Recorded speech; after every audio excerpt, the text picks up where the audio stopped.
Assalamualaikum warahmatullahi wabarakatuh. Apa kabar anak-anak semua? Semoga selalu sehat dan senantiasa berada dalam lindungan Allah Subhanahu wa Ta'ala. Baik anak-anak, hari ini berjumpa lagi dengan Ibu Anggi. Ibu Anggi kali ini akan membahas pembelajaran kelas 4 tema 1 subtema 2 muatan PPKN dengan judul kerjasama dalam keberagaman. Baik, kita mulai ya. Yang pertama, kita akan membahas tentang pengertian kerjasama. Apa itu kerjasama? Kerjasama merupakan kegiatan yang disepakati bersama untuk mencapai suatu tujuan. Yang kedua, syarat kerjasama. Syarat kerjasama itu ada dua ya anak-anak. Yang pertama, sukarela. Yang kedua, saling menguntungkan. Yang pertama, sukarela. Kerjasama yang baik harus dilakukan dengan sukarela. Jika suatu kerjasama dipaksakan, maka tidak akan menghasilkan suatu kebaikan. Seseorang yang dipaksa untuk bekerja hanya akan membuatnya jadi bermalas-malasan. Nah, pernahkah kamu dipaksa melakukan sesuatu? Bagaimana perasaanmu? Tidak menyenangkan, bukan? Kamu pasti akan melaksanakannya dengan cara bermalas-malasan. Bagaimana agar dapat bekerja sama secara sukarela? Ajaklah dengan tutur bahasa dan sikap yang baik. Jangan memaksakan kehendak kita terhadap orang lain. Selanjutnya yang kedua, saling menguntungkan. Kerjasama akan berhasil dengan baik jika saling menguntungkan. Semua orang merasa untung, tidak ada yang merasa dirugikan. Lalu bagaimana caranya? Dengan membagi rata setiap tugas yang akan diberikan. Bagaimana jika pekerjaan tidak dibagi rata?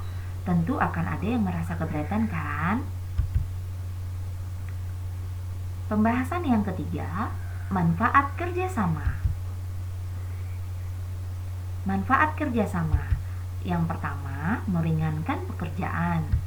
Yang kedua, membuat pekerjaan menjadi cepat selesai. Yang ketiga, memupuk rasa persatuan dan kesatuan. Yang keempat, memupuk rasa tolong-menolong. Selanjutnya yang keempat, bentuk keragaman kerjasama. Bentuk keragaman kerjasama ada 3.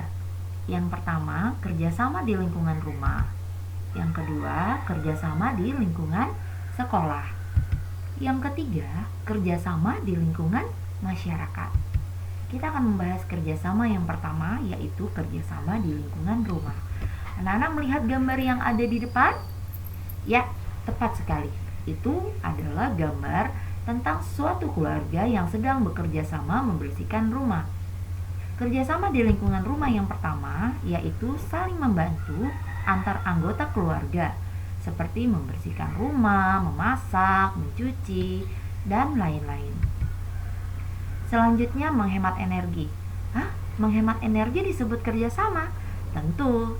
Seperti mematikan televisi saat tidak menonton, mematikan keran air setelah selesai digunakan, mandi tidak dengan membuang-buang air, kemudian mematikan lampu saat mau menjelang tidur malam atau saat di siang hari jika tidak dipergunakan. Selanjutnya yang ketiga, saling berbagi, saling menghargai, dan saling berdiskusi. Jadi kalau saling berdiskusi itu juga bekerja sama. Kenapa? Dalam memutuskan sesuatu di dalam keluarga, kita harus mendiskusikannya bersama orang tua dan saudara yang ada di rumah. Baik, selanjutnya kerjasama di lingkungan sekolah. Yang pertama ada piket kelas. Nah, piket kelas adalah kegiatan membersihkan ruangan kelas yang dilakukan setiap hari. Setiap siswa dapat kesempatan yang sama untuk melakukan piket kelas. Piket kelas membuat kelas menjadi bersih dan meningkatkan semangat belajar. Selanjutnya, mengumpulkan sumbangan. Ketika temanmu mengalami musibah, kamu dan teman-teman yang lain akan kerjasama mengumpulkan sumbangan. Sumbangan bisa berupa uang, makanan, dan pakaian bekas. Sumbangan akan diberikan kepada temanmu tersebut. Sumbangan dapat membantu meringankan musibah temanmu. Lalu ada mengerjakan tugas kelompok. Nah, kerja kelompok ini juga membutuhkan kerjasama antar anggota kelompok. Suatu pekerjaan yang dikerjakan bersama akan cepat selesai. Apa saja contoh kerja kelompok? Bisa berdiskusi, membuat prakarya, atau presentasi di depan kelas.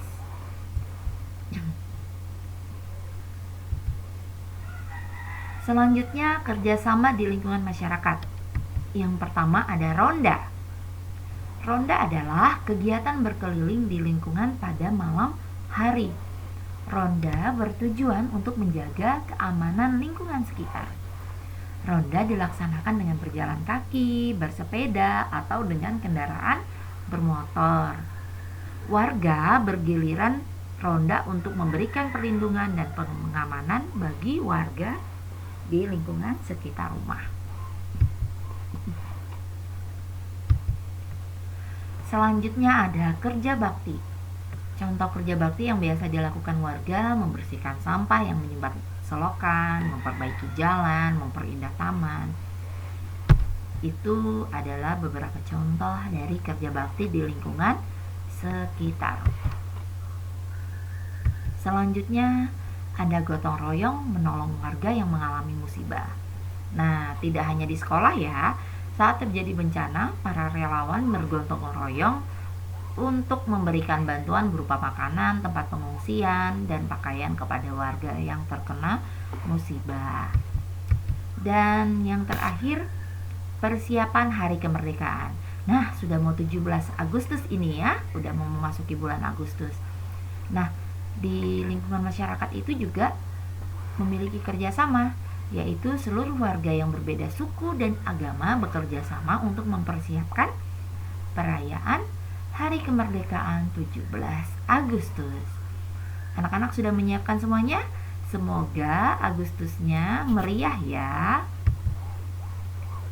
Baik, demikian yang bisa Ibu sampaikan. Semoga bermanfaat untuk anak-anak semua. Semoga penjelasan singkat ini bisa dipahami untuk anak-anak semua. Terima kasih. Ada perkataan dari Imam Syafi'i, barang siapa yang tidak mau merasakan pahitnya belajar, ia akan merasakan hinanya kebodohan sepanjang hidupnya. Tetap semangat belajar, patuhi protokol kesehatan, tetap menjaga kesehatan. Wallahul muwaffiq ila aqwamit thoriq. Assalamualaikum warahmatullahi wabarakatuh.